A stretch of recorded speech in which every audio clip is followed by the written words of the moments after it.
The movie begins with a man named Charlie Swift in a junkyard, searching for someone. Suddenly, a gunshot is heard. Another man instructs Charlie to stand still, then tells him to raise his hands and remove his shirt. Reluctantly, Charlie starts undressing. Through flashbacks, we learn he used to be a skilled Marine who received a medal for his bravery. Now, he lives a solitary and disciplined life. After finishing his coffee, he heads out, steals a parked car, and drives away. While on the road, he receives a call from his boss, Stan, revealing that Charlie is a professional assassin. Today, he has to work with a new partner named Blade. Blade joins him in the car, carrying a mysterious box. They reach the victim's house. Blade enters, gives the victim a box, and then quickly returns to the car. Suddenly, there's a huge explosion inside the house.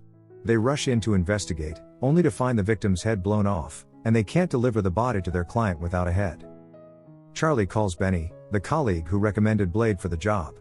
Benny agrees to handle it and asks if anyone close to the victim is around. Charlie discovers the victim's name, Rollo, and that the victim's ex-wife Marcy lives nearby.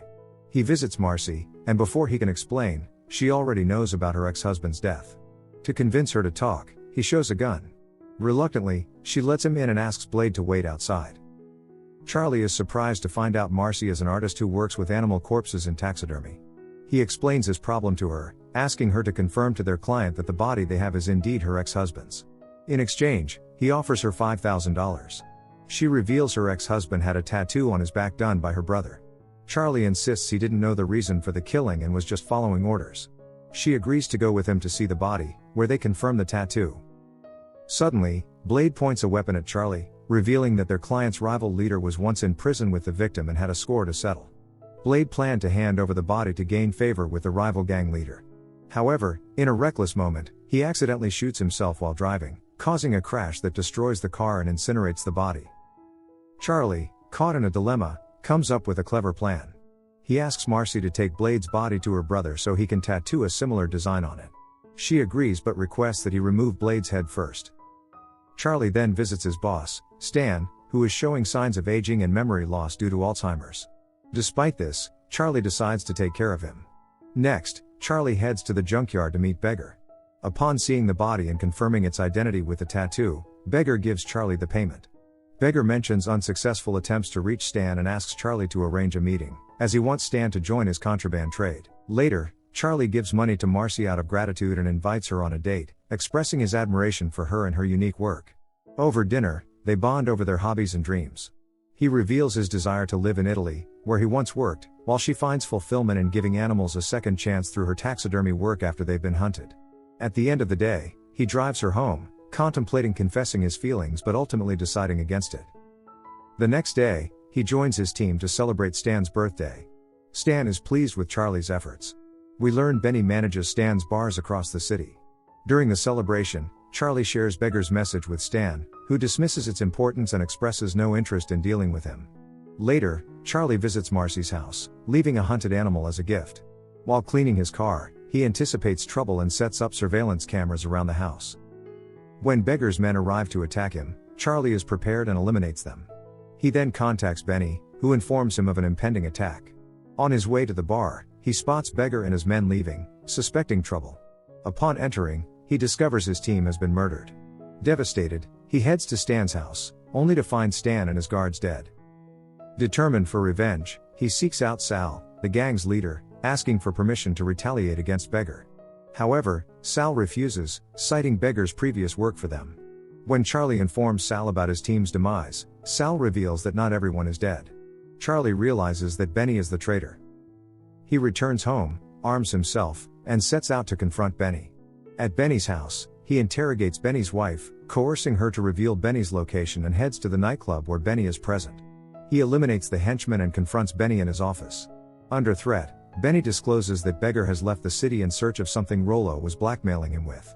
Charlie executes Benny and is about to leave when he encounters one of Benny's loyalists, who attempts to kill him. Fortunately, someone loyal to Charlie intervenes and saves him just in time. The next day, Charlie visits Rollo's house and discovers one of Beggar's men searching the place. He eliminates him and then receives a call from Beggar, who threatens to kill him soon. However, Beggar becomes alarmed when he realizes Charlie knows about the incriminating evidence Rollo was using to blackmail him. Searching the phone of the man he killed, Charlie finds orders to locate Rollo's ex-wife. Meanwhile, Marcy faces an attack from two assailants searching for the same evidence. She manages to defeat them both but is relieved to see Charlie arrive. Together, they dispose of the bodies, and she reveals her ex-husband kept important items in a box, promising Charlie a share of $50,000 from it. Knowing Beggar's men will come after her, he decides to take her along. They seek refuge at his old home, where he confides in her about his troubled past with an abusive father. Stan had saved him, becoming a father figure, so he feels compelled to avenge Stan's death before fleeing. The next day, they investigate Rollo's house, finding reservations indicating he was staying in a hotel room. They trace him to the hotel, where they discover a record player, realizing what exactly Beggar seeks, a disc. As they leave, they encounter one of Beggar's men attempting to kill Charlie. Despite a narrow escape, Charlie is shot in the leg. Back home, Marcy tends to his wound, and he shares his dream of living in a house in Italy with her, which she encourages him to pursue. Examining Rollo's call records, Marcy realizes he frequently contacts his mother. They visit her, where she discovers that Rollo's mother used the $50,000 for plastic surgery. Continuing their search, they come up empty-handed. On their way back, Marcy initially decides to leave the city but recalls her ex-husband's cryptic message about hiding something in plain sight.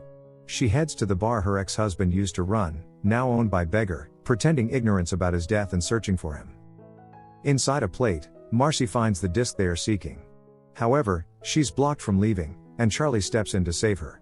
She hands over the disc, but as she leaves, one of Beggar's men captures Charlie. During the journey to Beggar, Charlie crashes the car, killing Beggar's men. Using Marcy's phone, Beggar informs Charlie that he's at the junkyard, waiting to kill Marcy unless Charlie arrives soon. Back to the opening scene, Charlie is threatened by Beggar to give him the disc. But Charlie surprises everyone by revealing the video on the disc, Beggar making a deal with the FBI to harm Sal. Charlie showed this to Sal to get permission to finally kill Beggar. In a quick turn of events, Beggar is killed by a sniper shot from Charlie's man. Charlie and Marcy then meet Stan, whom Charlie had moved safely to another country, faking his death. As Marcy leaves, Charlie gives her $50,000 so she can pursue her dreams. To his surprise, she confesses her love for him and expresses a desire to spend her life with him in Italy.